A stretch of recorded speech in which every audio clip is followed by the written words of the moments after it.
anh em sẽ là anh này đang anh em sẵn chiến là gì à anh ở anh ông sẽ đi nào mà anh sẵn này cây nè พอใส่เนี่ยนะมันเสียงขันมันเปลี่ยนสามารถทำกุนันเขาเสียงขันมันกับเปียกก็ไม่ใส่อันโดงเด่นแค่ไหนในงานว่าถ่ายวิดีโออันโดงในทำรับเขาว่าคำว่ายินดีมันเตียกเสียงแกะเสียงขัน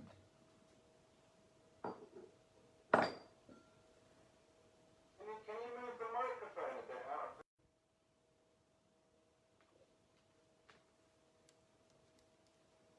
มันอยู่ซ้ำตัวเองเขาบางนั่น กลางวันก็เขาจ้างด้วยนะเนาะกลางวันมันก็เหมือนมันจันเสียงเลยนะ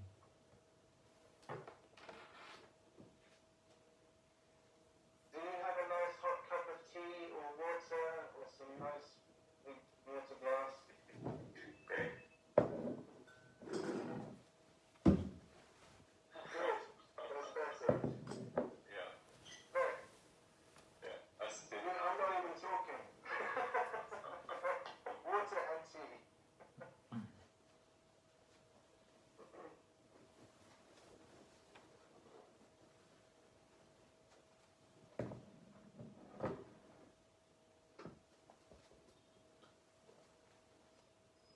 So, are you ready? Sure, I'm ready. Yeah. Well, wait a second. I just wanted to say thanks for sending that outline. And I sent that out in the mail out and I put it on the course page on the website. Yesterday we had, I think was it 137 yesterday? Yes, that's right. Yeah, so about 140 yesterday. We had about 160 on the first day, and we've got 98 odd later. Today, so it's pretty very good turnout, I must say. Very thrilled. Yeah. And everyone's been saying how much they enjoy the course. And I think we've got about 85 people who have actually registered and are on that course. And I'm sure there's more that, just haven't got around to it. So that's a very good turnout for us. Yeah. Okay? So, should we let them in?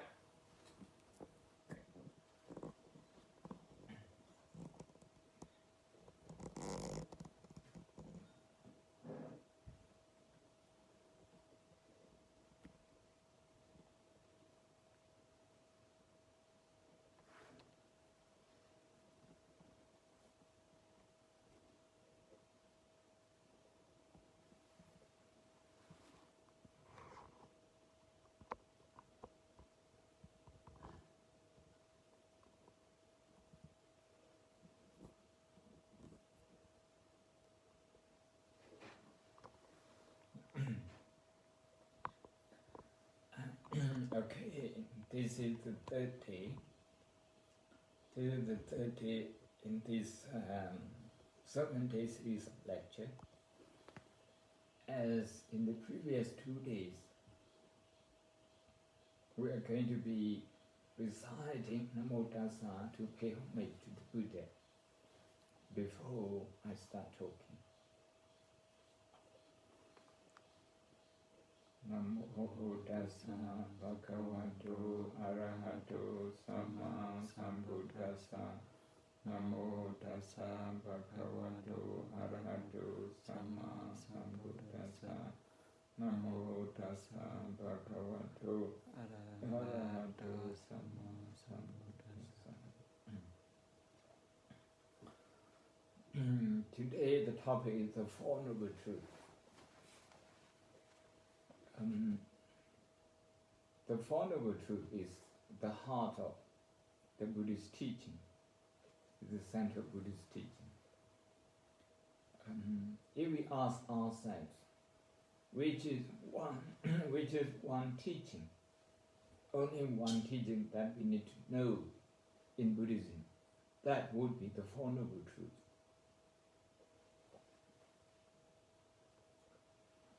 when we say four, 1, 2, 3, 4, 4 truths. Sometimes we might be tempted to think about it in hierarchical order, in terms of significance, in terms of importance. We like to grade them. But I don't think we need to do that. Because all the 4 truths, all the 4 truths, they are, they're linked together. They are totally dependent on each other. It's not possible to realize one truth without realizing the other 3.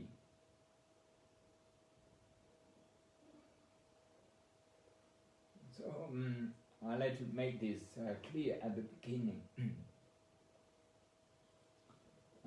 Traditionally, what we would say is that the Four Noble Truths, they are a kind of, they are comparable to 4 roads, 4 roads. Keeping them together, and you cut them at the same time. If they are cut off, they will be cut off at once, at the same time. It's not possible that one is cut off and the other 3 are not. This is the example given. This is to say the function of the 4 truths. They are totally linked to one another. The 4 truths. And the way the 4 truths, the 4 Noble Truths are formulated is like this. The first one is the truth of suffering, that suffering really exists. We talk about suffering. The second one, the cause of suffering. If suffering exists, the causes of suffering also exist. So that's another reality of the causes of suffering.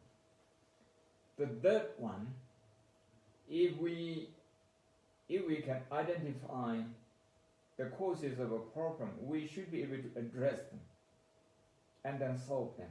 That is why the third one is the end of suffering. The last one is the way to end that suffering. Put it in a simple term. If we have a headache, that headache is a reality. Is a reality. So the reality of the problem of headache. So the first one is headache. But headache has to have causes, conditions. Why we get headache? Why we get headache? Is the headache a sign of something that goes wrong in our body, or is it due to stress, persistent stress, or is it due to the temperature, the weather, or is it because we don't have enough rest, we don't have enough sleep, because we are just playing with Facebook, Twitter, internet, or maybe television.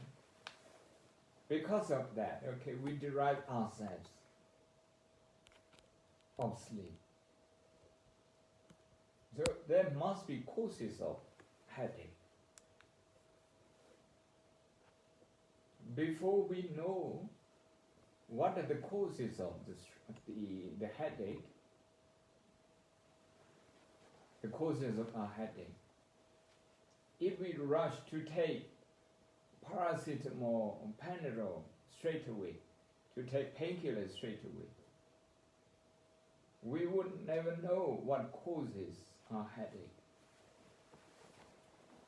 If we don't really know exactly what causes our headache, we won't be able to avoid that next time.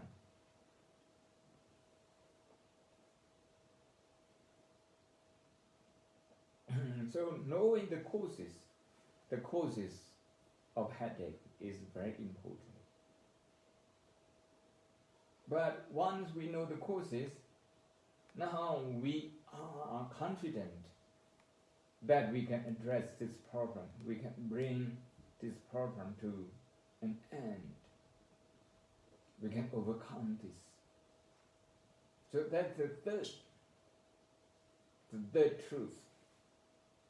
You can see how they are linked together. The end of the problem is linked to knowing the causes of the problem. To recover from a headache, it's important that we know the causes of headache. Even before that, it's important that we recognize the problem of headache in the first place. So 3 truths already.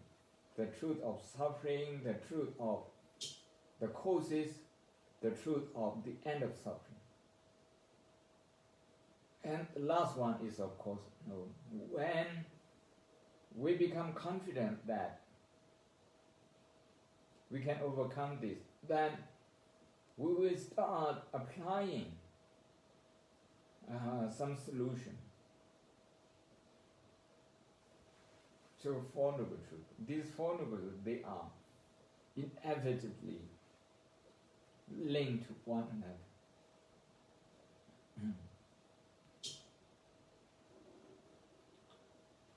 Again, as I have mentioned yesterday,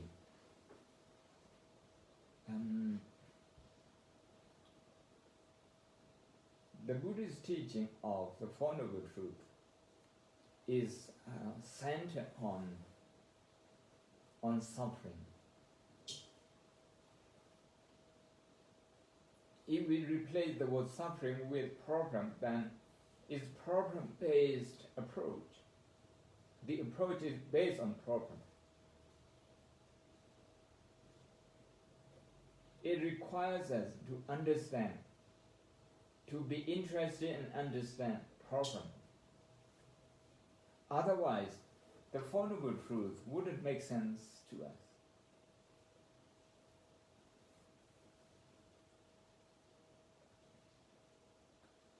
The overall aim of the Four Noble Truths is happiness, to achieve happiness. Then you might ask the question, if this is aimed at achieving happiness, why we focus so much on suffering? So here we need to understand what the Buddha means by suffering. To give you an example, getting upset because of the traffic jam, because of the breakdown of the Wi-Fi, the internet line, the telephone line, the electricity. So if you get upset, the philosophy of the Four Noble Truths would say, you are suffering. Being upset means you are suffering. This is to say, when we are in search of happiness, we need to take anything that prevents us from being happy seriously. So being upset with yourself, the habit of blaming yourself, the habit of blaming other people, all these things, they are suffering, they are considered to be suffering. Not many people would consider being upset as suffering. But the Buddha was very serious about happiness because he believed we as a human being, we don't need to wait until next life. Here and now it's possible to be happy.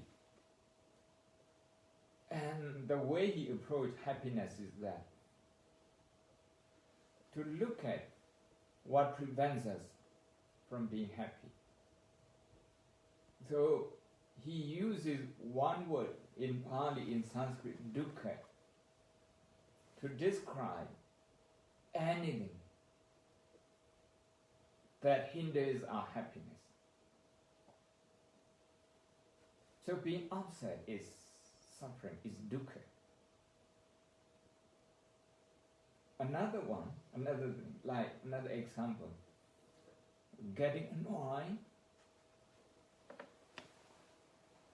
Sometimes we get annoyed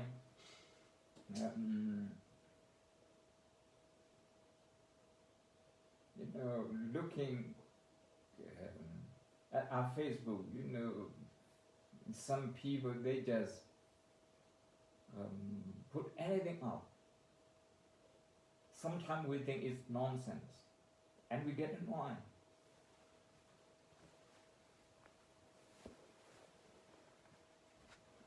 And that annoyance is also suffering. If your annoyance gets stronger, it becomes anger. That anger is also suffering. Here, some people may think we use so much, the word suffering to say, to tell you, jokingly. Serious Buddhists are very fond of the word suffering.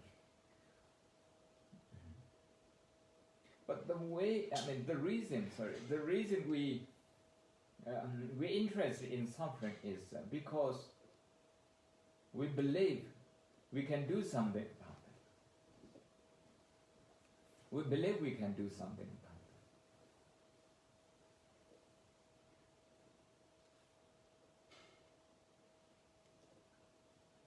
it. If you remember, or if you, some of you may have heard Alexandra New,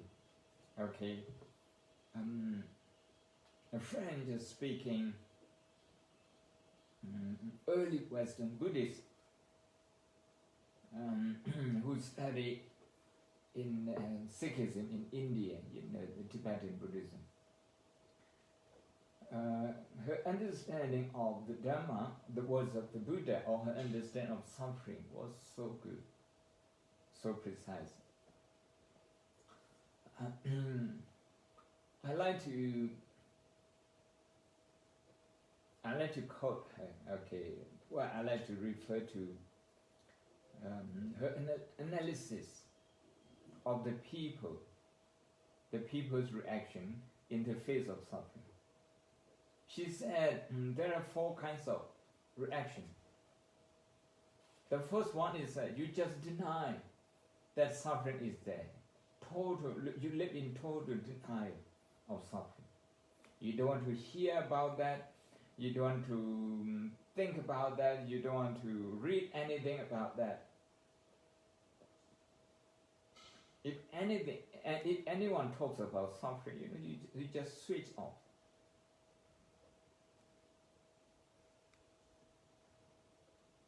The world is wonderful. There's no suffering, according to this person, the first category of person in Alexander New's analysis. So the first one is in the face of all evidence about suffering, we deny We can deny COVID-19, the COVID-19. We can deny that anything exists at all. Such thing exists at all.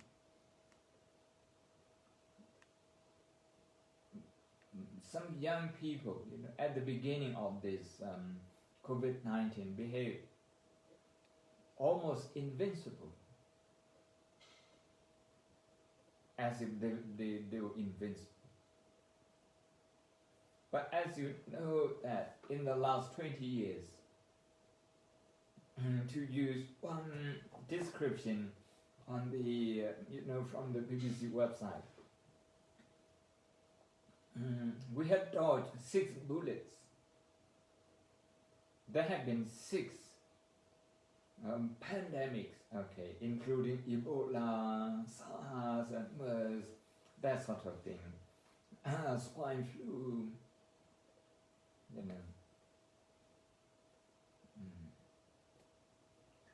So, in the face of all these things, even we see our own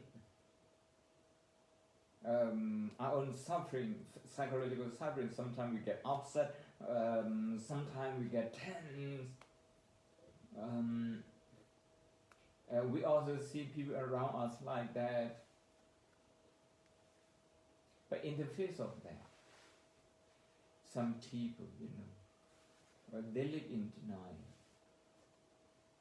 In order to help them to deny that, they do everything. So that's the first, the first person that's who lives in denial. The second person is in the face of suffering, they just feel resigned. They feel resigned as if they have no ability to do anything about that. Totally pessimistic.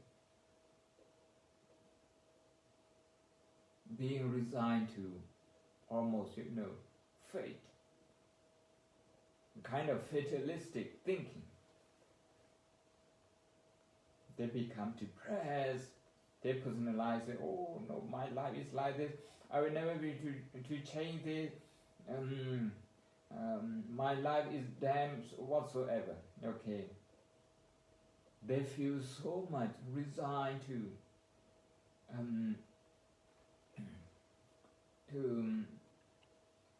suffering. So that's passive resignation. That acceptance,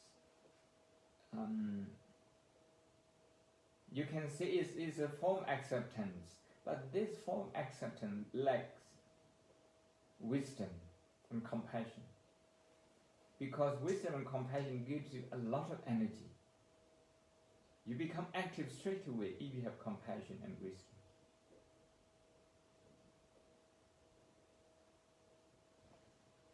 So this second person, this passive, who is passively resigned to suffering, we can say this person is out and out pessimism. Holds this out and out pessimism. The third person like to cover, to hide,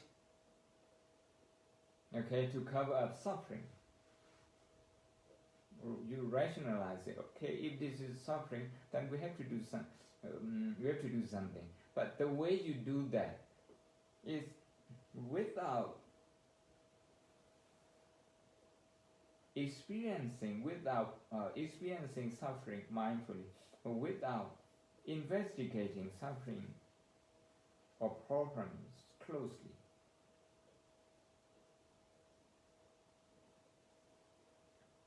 If you get upset, you reach a can of beer, so you can numb yourself and cover that up. Or you can reach a remote control and switch on your television. Or you can straight away go to your Facebook, your Twitter, and then get yourself distracted. So this is a third person, He accepts suffering to a certain extent, but trying to rationalize it, and the method he uses is distraction. We all do this. We all do this. If you get upset, then should you not be doing gardening? Of course, by all means you should. But before you do that, give yourself 1 minute or 2 minutes. Just stay with that feeling of being upset. Just stay with that. And try to see how your mind is habitually responding to this being upset. Are you blaming someone, or are you blaming yourself? Mainly, okay, these two, blaming someone else or blaming yourself for your being upset. So if we experience this pain, this suffering mindfully, we will get to know suffering intimately. This intimate knowledge of suffering is very important, because even a simple machine, okay, to operate that, to manage that, we need to know about that.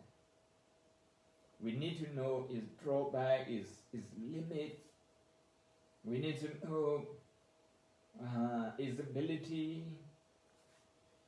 its benefit. We need to know that. Only then we will be able to make use of this machine, this small machine. Well, this is a very simple simile. But suffering is a lot more complicated than this. So we need to observe, investigate what's going on in our heart, in our mind, before we go out and do some gardening. What I'm saying is that, okay, we need to walk the middle path. If we accept something is going through our head, is bothering us, and we're trying to stay with it a little bit, and then we go out and do some gardening, that's okay, that should be okay. Because that doesn't amount to running away. It doesn't amount to suppressing of suffering. The fourth person, according to Alexandra New, okay, Miss Alexandra David New. Okay, the surname is David New. David dot dash New. Okay, David New is the fourth person is who is courageous enough to take to wage war against suffering. This person has confidence in the possibility of overcoming suffering. Okay. Having confidence or faith, if you like, in ourselves, in our ability, that this problem can be overcome. Many people talk about the COVID-19, the lockdown, its impact, the restriction being imposed upon our life. And they talk about that out of frustration about a solution. Instead, they are just moaning, complaining. Okay, out of frustration. So here, in the COVID-19, if we talk about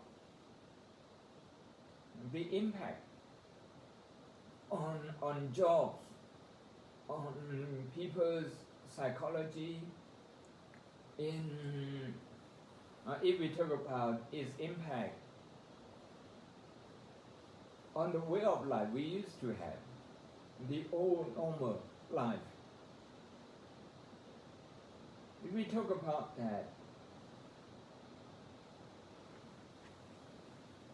if we do that in the right way, we will be able to empathize with our neighbors. We feel compassion for ourselves, we also feel compassion for other people. Because it's the whole world that is suffering.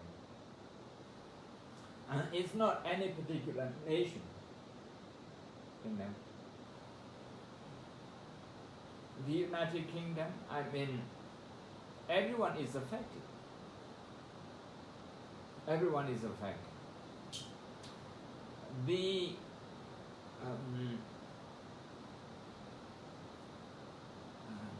impact, the negative impact from this coronavirus is more than the figure of infection and the figure of deaths. It's more than that. It's also more than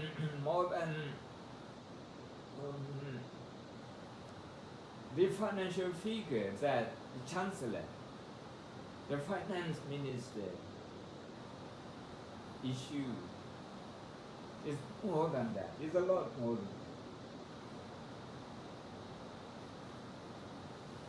So, if we think about its impact deeply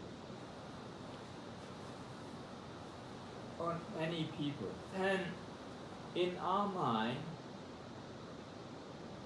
we will start thinking what we can do. Because individually we can do a lot. By taking care of ourselves, by following social distancing,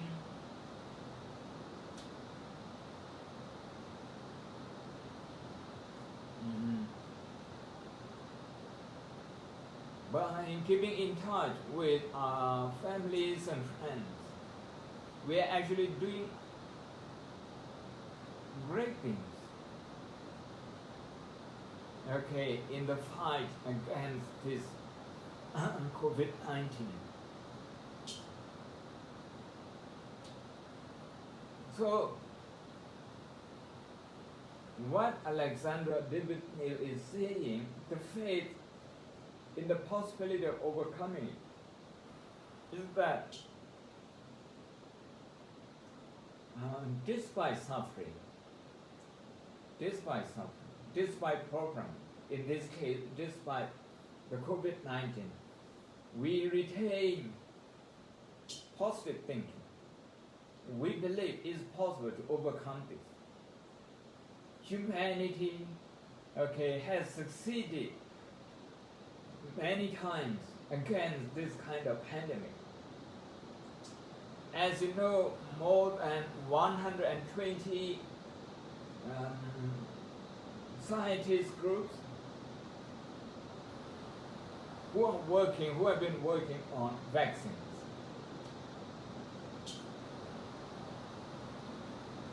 So, the Buddhists,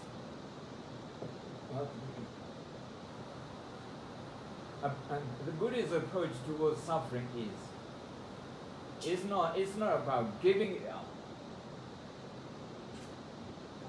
The very point that we recognize suffering is because we believe. Of course, we follow the Buddha. The Buddha believes it's possible to overcome it, and we also believe that we can overcome it. Okay, those who are in England, if you can't hear me clearly because it's raining, okay? Because it's raining here, it's raining heavily, okay?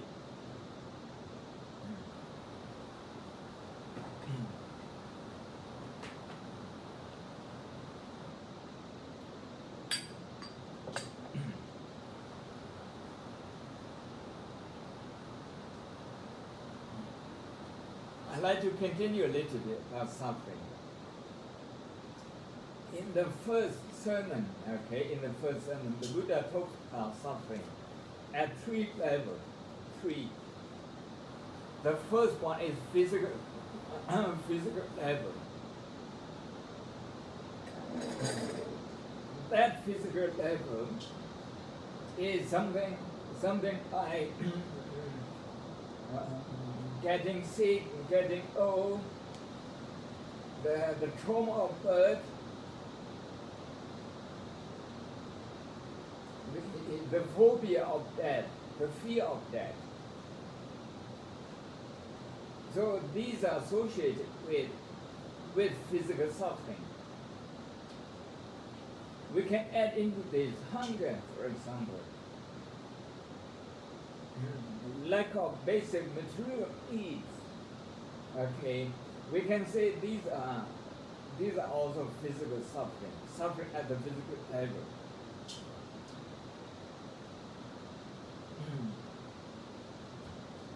And suffering at the physical level. Then the second one is at the psychological level. This is more comprehensive.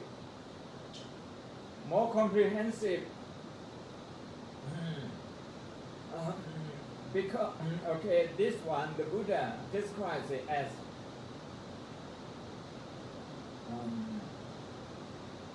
to be with something unpleasant. Maybe to be in a place we don't want, to be with the people we don't like, to have something that we don't really like. I'm not sure if you can hear me because I'm not using microphone, okay? I'm straining my voice. You can hear me, okay? Thank you. I have got 2 new microphones today, but I have not tested them, so I'm not using them, so I have to speak out.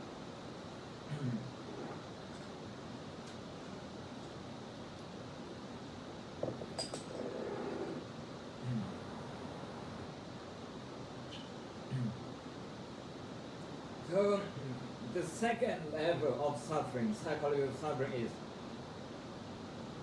not to get what we want.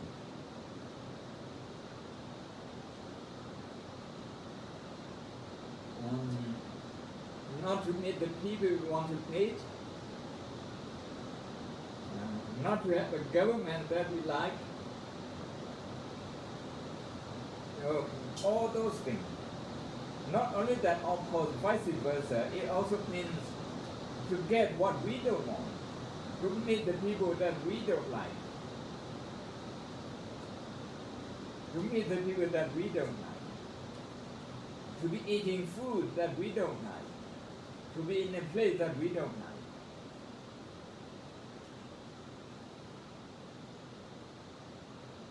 So this is the psychological level, which is more comprehensive than the first one.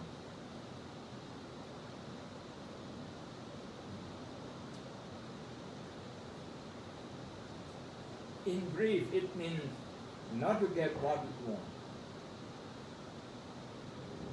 So here the Buddha analyzes disappointment. Disappointment is about not getting what we want and getting what we don't want.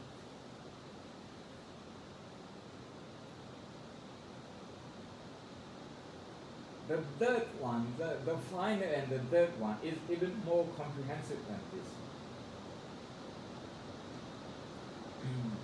The third suffering is about grasping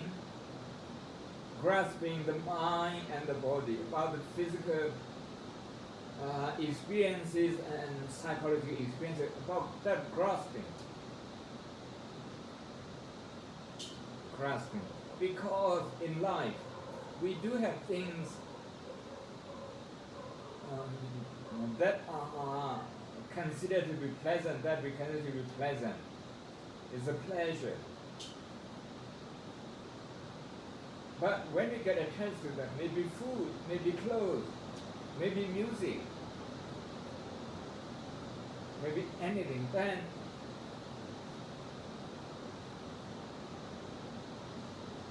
if something happened to what we like, we suffer. If what we like disappears or it changes, then we also suffer. This third category of suffering is the most wide-ranging suffering. Is the most wide-ranging suffering. But let's move to the second noble truth. The second noble truth is usually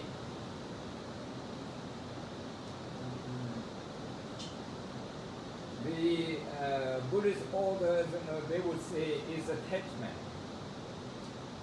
I agree with that, but I'd like to describe the behavior, the manifestation of attachment. Attachment is something that repeats itself again and again. If you get upset,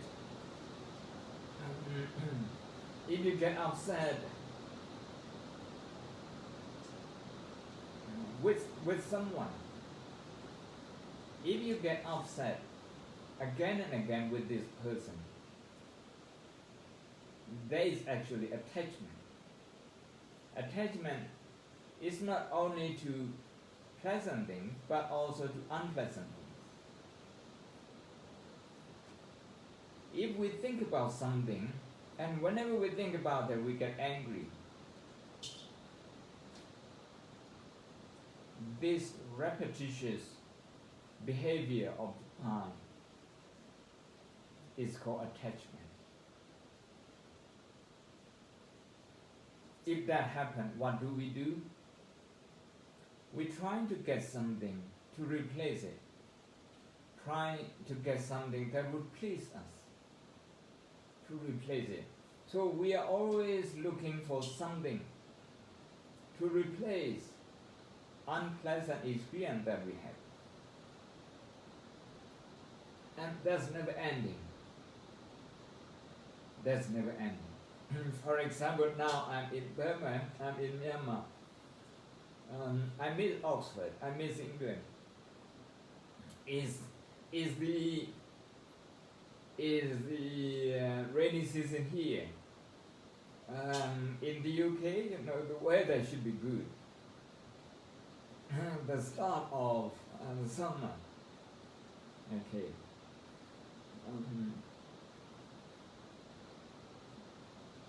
When I'm here and when there's so much rain and it's difficult to move around, and I start thinking about a nice weather in England. But when I'm in England, when it's too cold, then I think of Rangoon. You see, the mind is always looking for something which is not within our reach at the present moment, simply because subconsciously we are rejecting the present moment. That is why sometimes we say being able to live at the present moment means to reduce attachment and also to reduce suffering.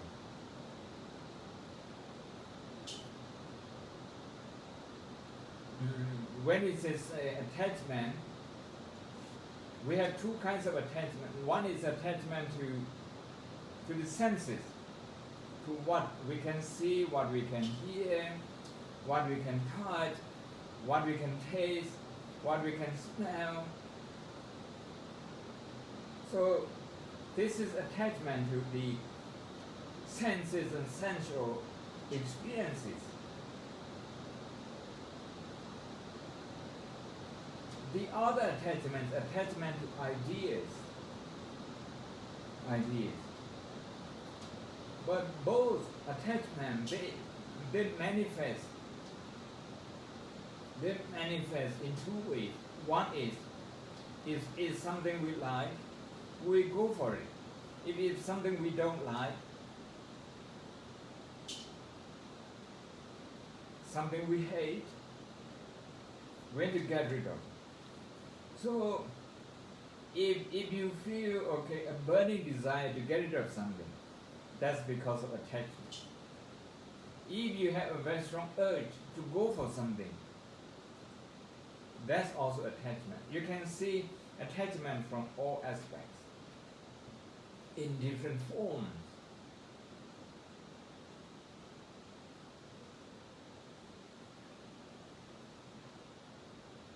The Buddha is saying that we can have a nice meal, okay, without being attached to that. How do we do that? How do we know that we can enjoy a nice meal without being attached to that? Okay.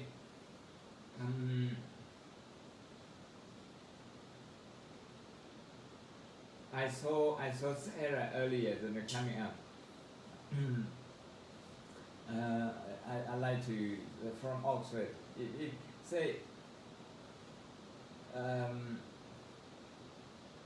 salad, for example. You make very good salad. At the time, okay, we have your salad. If our mind is totally on your salad, not thinking about something else, something like, oh, it would be better if we add this, if we add sesame seed, if we add sunflower seed, for example. To be thinking about something which is not in front of us. Okay. Despite all the wonderful salad in front of us, if we are still thinking about adding something else, this is attachment. So without attachment, actually somebody would be able to enjoy the salad 100%. It doesn't matter if it's a French salad, if Italian salad, if English salad, it's okay. It's okay. So that ability to enjoy that without missing something else, without thinking about something else. So this would be wonderful. Would be wonderful. For many people, when they are having salad, they are already thinking about what to have next for next meal. Okay, you are having salad for your lunch. You're already thinking about what to have for your supper. That means your attention is not totally on the salad in front of you. And this is called the behavior of attachment, the behavior of the mind with attachment. When you have a simple bread, you think about country bread, you think about French bread, you think about German sauces. You know, so if the mind behaves in that way, you tell yourself, wow, this is attachment. Attachment creates restlessness. Restlessness is associated with attachment.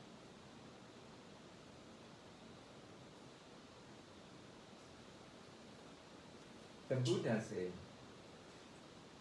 this is deep in our psychology and we need to work on this. If we work on this, we will enjoy more of what we have, enjoy more of what we can do, and who we are now. And as I mentioned at the beginning, I believe that it's possible to do something about this. Is the third noble truth. The end of suffering. Of course, when you have totally got rid of this pain, or the causes of this pain, the causes of suffering, and that's called nirvana, of course, here and now. Okay, we don't need to wait until next time. when we can see in the attachment, we can see all the 3 poisons we discussed yesterday. If we see them, the moment we see them, those 3 poisons, they get weakened. The more we see them, each time we see them, they get weaker and weaker. They are being replaced by generosity, by compassion, by wisdom, by wisdom. And when the replacement is total and complete, that would be nirvana, here and now.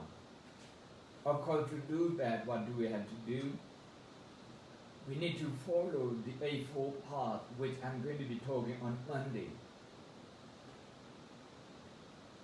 It's enough to say for today that it includes mindfulness, to be aware of what's going on in our mind, to be aware of suffering, to be aware of pain, to be aware of expectation or disappointment.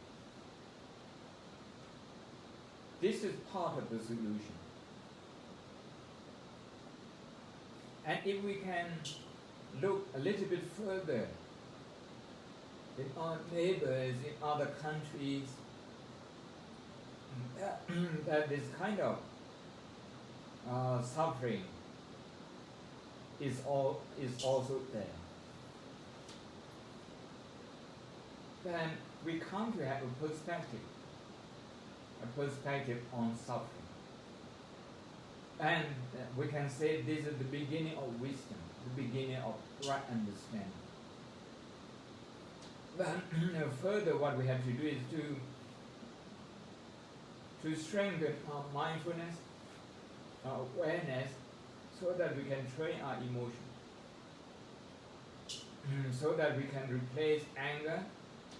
We can replace anger replace anger with compassion. We can replace delusion with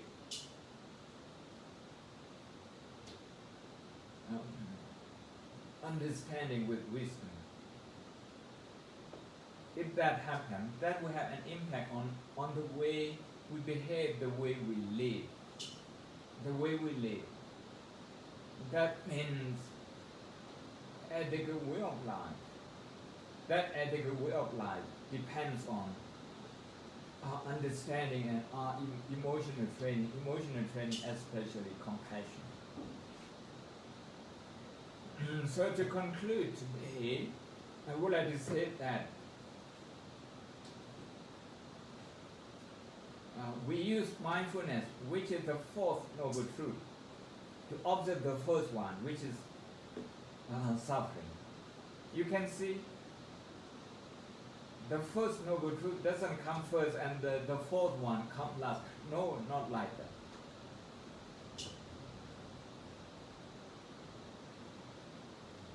The Buddha said, with the truth of suffering, we need to understand.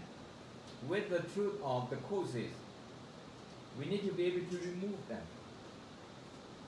With the truth of the cessation of suffering, we need to achieve it. We need to achieve it. With the truth of the solution, we need to be able to put into practice.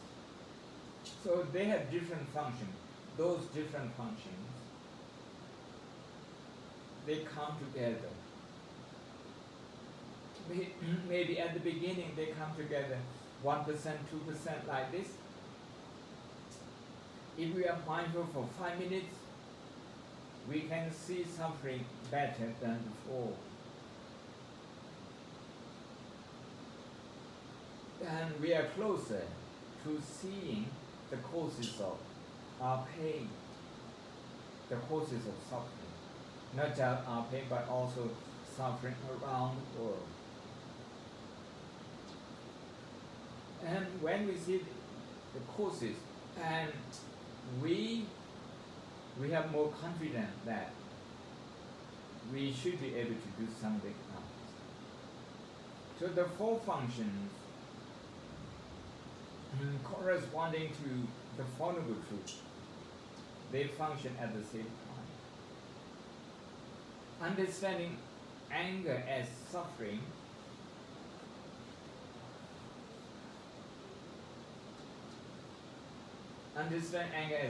means that understanding is the Four Noble, the Eightfold Path, the solution. We use the fourth one. We use we use mindfulness to understand suffering. When we observe suffering, because when we are observing our own anger, for example, we actually diagnosing what's wrong, with psychological habit. So if we're able to diagnose that, then we are closer to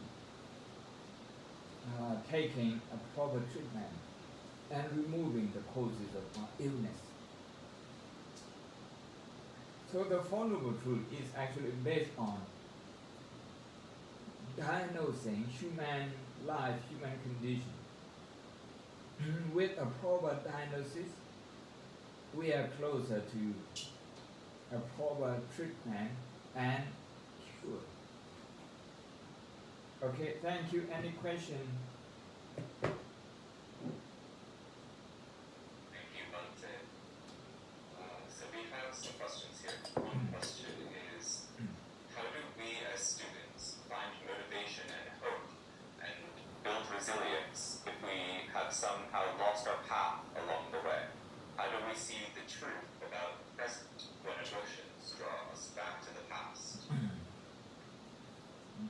I have to answer this question the way I answered yesterday. Come back to breathing. Come back to breathing. At least for half a second, for half a minute, for 30 seconds. Give yourself this one. Just breathe in and out. Give your lung, sufficient oxygen. Breathe in and out. Breathe in and out. This is important. If you think you are tired, physically tired, then lying down in your bed, or maybe in the park, maybe in the garden, just breathe in and out nicely. Before you make any decision, before you apply any solution, just breathe in and out. And then next, what you should be doing is to see if you have any tension. As a student, if you have that kind of emotion, usually you might be suffering from a burnout as a student. So if that happens, look at the muscles around your head. If the muscles are tense, the muscles around your cheeks, if they are tense, you should be kind to yourself. At least give yourself kindness, At least give yourself kindness for 1 full minute. 1 minute. Give yourself, my body is tired. Give yourself that kindness. And then breathe in and out. Don't decide anything during that 1 minute, during that 2 minutes. Don't decide anything. You deserve to treat yourself kindly, at least for 2 or 3 minutes.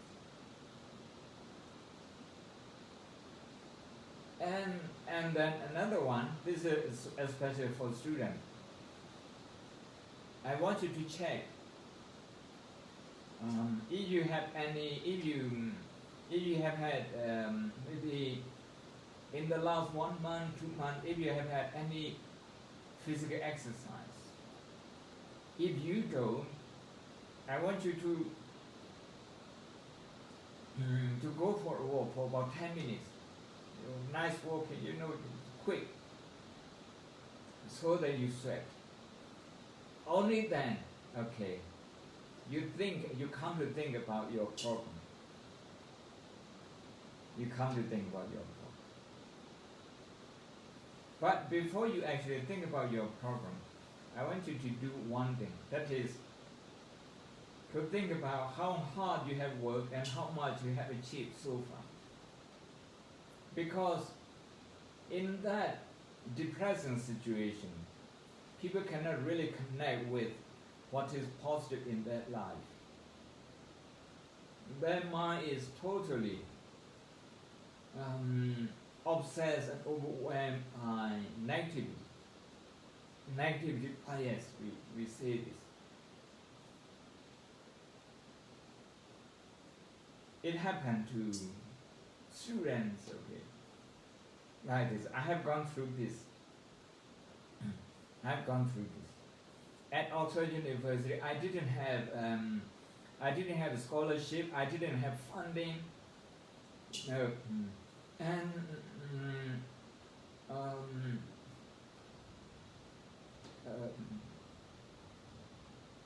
I need to worry about that as well.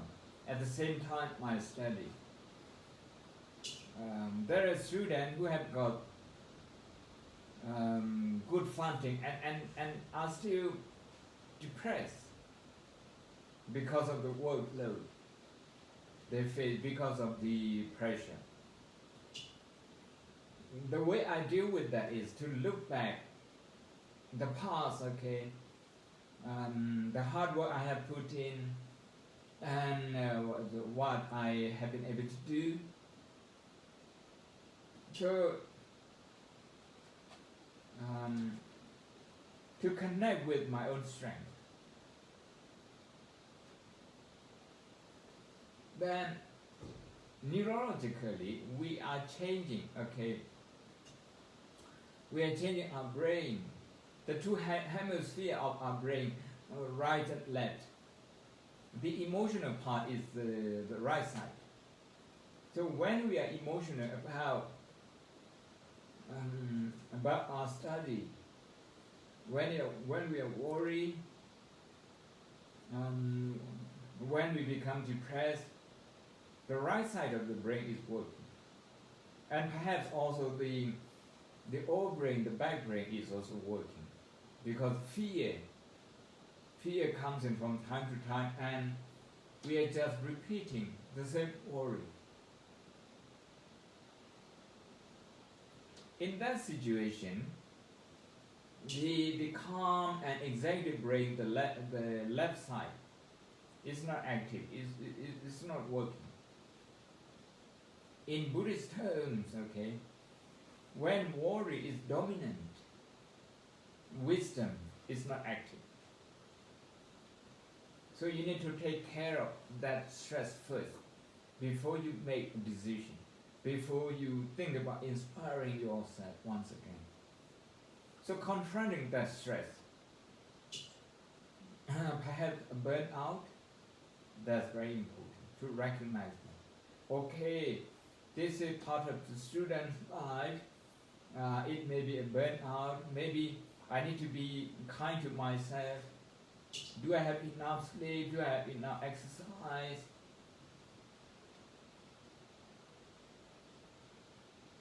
So it's about going back to basics. And then, when your mind is a little bit calmed down, you will be able to see the opportunity that your study might be able to present you. And that when hope will arise again. So I'm just describing in a very detailed way, for students. I'm sure like this you will be able to do something. And of course, when you have more confidence, then you talk to people. you talk to people, and I can tell you most of the time, students' programs are all programs that some people have already gone through. Meaning, the answer is somewhere. We just need to find it out. Okay, another question. Thank you, Bhante. I have a question here which asks, can you please give some guidance on how to develop compassion when thinking of other people? Is there a way to start if you find everyone horrible?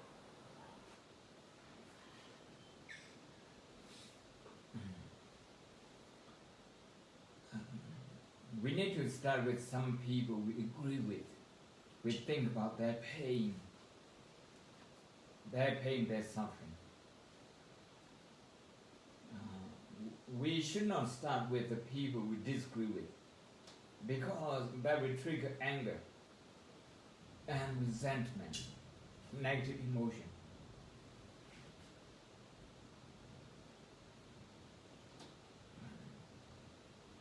If possible, you can start with you.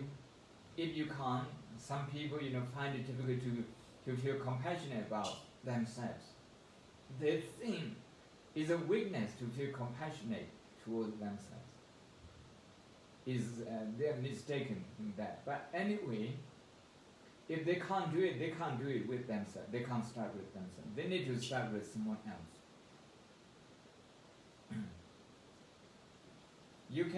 We can start, you can start with your pet. You can start with your best friends. You can start with innocent children suffering. The point is, we need to focus on an object or a person as an object. That person, we need to feel that that person is totally helpless. If we think about somebody who is very stressed out, we need to think about that this person is really helpless because he doesn't know about his stress, he doesn't recognize his stress, and he's trying to beat around the bush and not getting the point. In that respect, that person is helpless at that time. So if we have this helplessness as a feeling in our heart, that when we look at someone, then there is a great opportunity for compassion to arise. If you think about people who are suffering from COVID-19, who can't really do anything to help themselves. Some people need oxygen supply, some people need ventilator, or some people, they just have to be at home because the hospital don't admit them. The hospital wouldn't admit them. And they have to be at home and wait until the antibody, the resistance kicks in and start fighting. It may go either way. So if we have those people in mind and we feel their pain, we feel that they are helpless, then compassion will arise. We can start with that. From there we can expand to things. When we say about helplessness, we are talking about our limits. There are things that we feel helpless in life.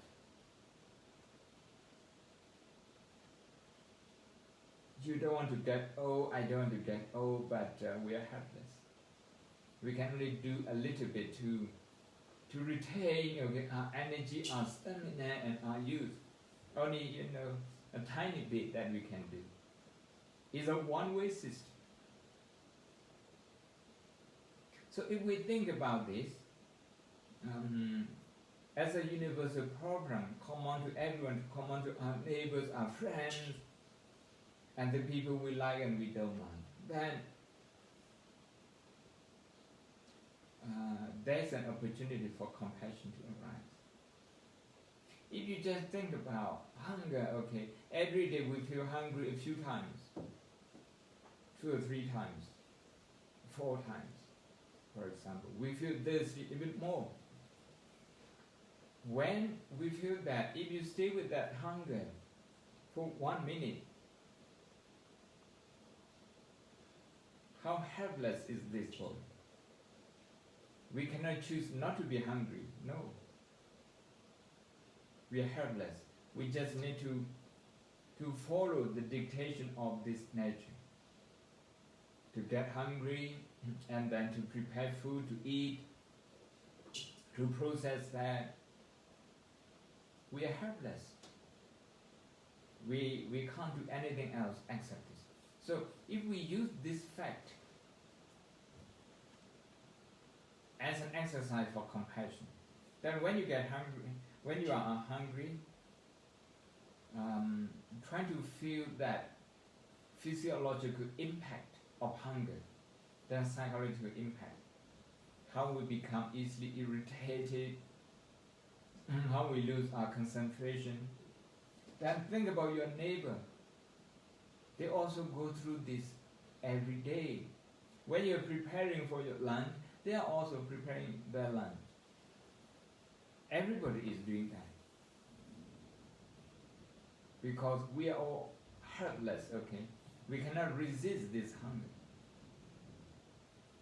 So with this, it's possible to do compassion. And at a certain point during the day, we run out of our energy. We need to switch off and rest. And this physical body reaches its limit at a certain point during the day. So even this one can be a source for compassion. So actually it's not that difficult to practice compassion. Another question? Thank you, Bhante. I have a question here which reads, does compassion and empathy need boundaries for self and other? Can it lead to burnout? Thank you.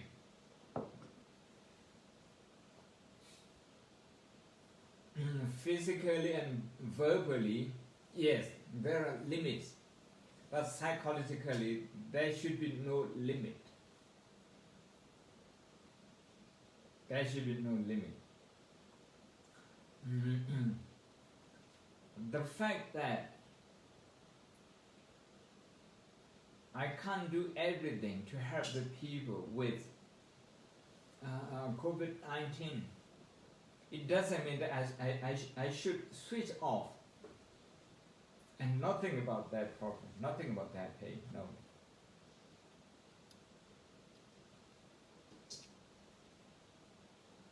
If we switch off,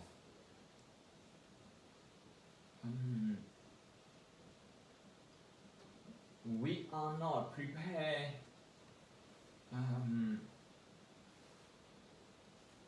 to do something even when we can. So we need to distinguish between psychological compassion, empathy and compassion. Actually, they start in the mind, they start with mind, with psychology. But of course, with physical action, with verbal action, the limits are clear. When we want to say something to help someone, we are not even sure if that person is receptive at all. Or what we are going to say is appropriate and beneficial at all. We are not even sure of that. So physical, there is physical limitation and verbal limitation. But feeling the mind of those, feeling the pain of those people, we shouldn't stop. But we shouldn't be focusing on only one person. When we talk about compassion, we talk about different groups. we group people based on the nature of our emotion. Sad, the people we like, neutral people, the people we don't like, and then the whole world. The reason we do this is because we have put up a lot of barriers between those groups. So actually it's about bringing down those barriers that we have set up in our subconscious mind. That is why we must go round and round, okay, from one group to another, then to the next, just to purify our emotion. Because sometimes we can connect with the pain of a certain group, but not the other. Especially people who don't agree with us, or people, who speak in a very annoying way, we wouldn't be able to connect with their pain. Okay, so we need to break down this one. We need to work on this hindrance. If we work on this hindrance, according to the scientists who study mindfulness and brain, your mind will become even more creative. So it's important to do away with the hindrances to compassion.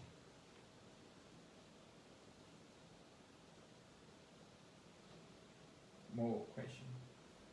Thank you. A question here, which is, how can we reduce attachment to negative things, and particularly negative things which keep recurring into thoughts? To see it as a problem, to see it as a suffering. Problem is not enough, to see it as a suffering. Not just in you, but also in other people. Because you can see some people in the newspaper, on television, on Facebook, some people who are very obsessed with negativity. Meaning negative thoughts is going through their mind all the time. Negative thought is easily triggered. So you look at them as suffering, and you look at yourself as suffering. If you can, as I mentioned earlier, okay, you can come back to your breathing. You just breathe in and out maybe 4 or 5 times, and then link with that negative thought. How negative thought is pulling you to one direction, dictating you to do anything negative, asking you to reject anything positive. Okay. If you try to look at it as a third person, and look at that as suffering, then you wouldn't justify your negative thought anymore. Usually those negative thoughts, they persist. I want you to listen to that, because this is the latest research about mind and brain question. Of course, since the early 1950s, people have this question about mind and brain. But I think we have moved so far. We have moved ahead from this question. Most of the time, okay, the interest in this question is not formulated in this animal, in this form animal. Of course, as far as Buddhist psychology and philosophy are concerned, okay,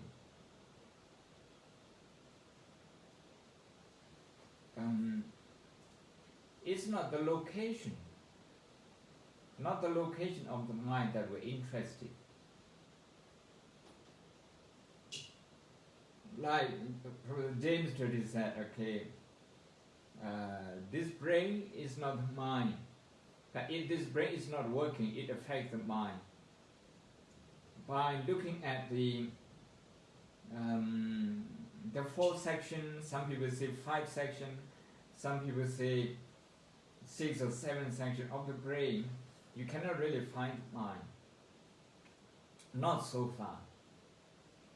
The billions of neurons, some people count 2 billion, some people count until 98 billions. So in those billions and in their circuitry, in the way they work, no, people cannot really find. But what is interesting in Professor James Doty's book is that he said to an emotion, okay, the heart and the brain would respond at the same time. He's a neurosurgeon, as I told you yesterday. He is the person who edited the Oxford Handbook of Compassion. Then, what in Buddhist psychology and philosophy, what we are looking for is, we understand the mind to be working in a process. The mind is not a thing that we can hold and show like this, where it is located. When I see you on the screen, my eyes and the visual object, which is you, they come into contact. And of course, because I pay attention, that attention is another one. And because there is light also, because of light.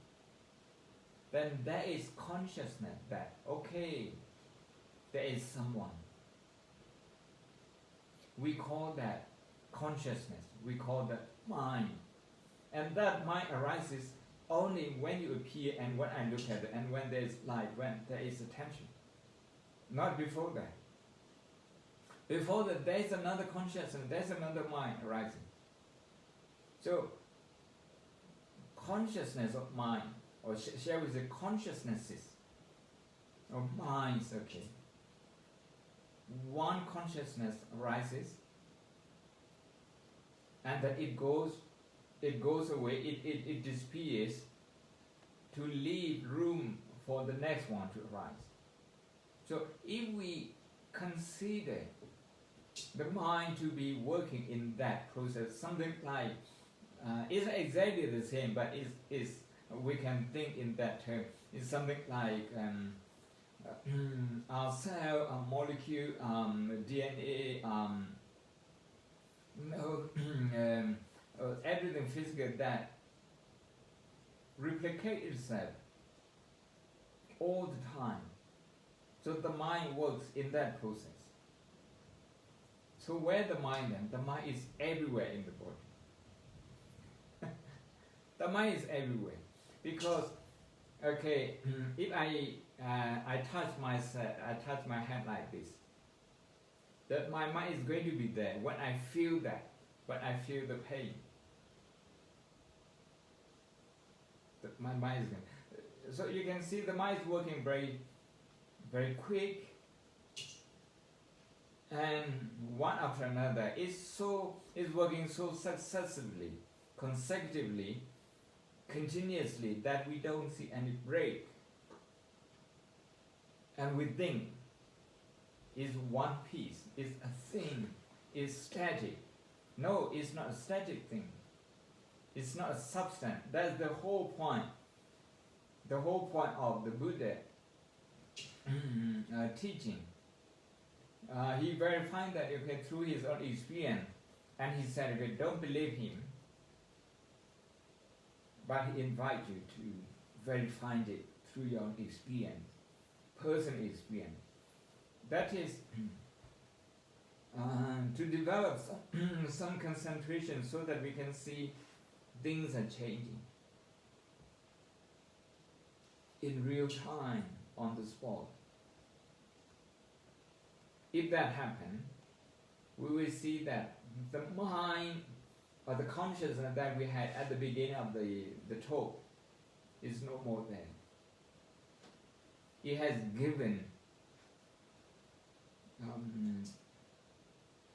given rise to many other successive consciousnesses, which also in turn come and go, rise and cease. So that's the way we understand mind.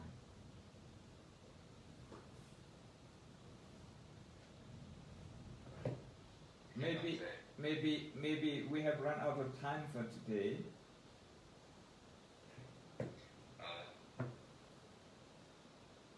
Marlon, okay, please say something. Just a reminder, if people haven't registered already, if they can please email info@thebuddhistsociety.org to register and receive course materials. So, thank you very much, Bhante, and we look forward to class on Monday. Thank you. Have a great weekend. Thank you, you too.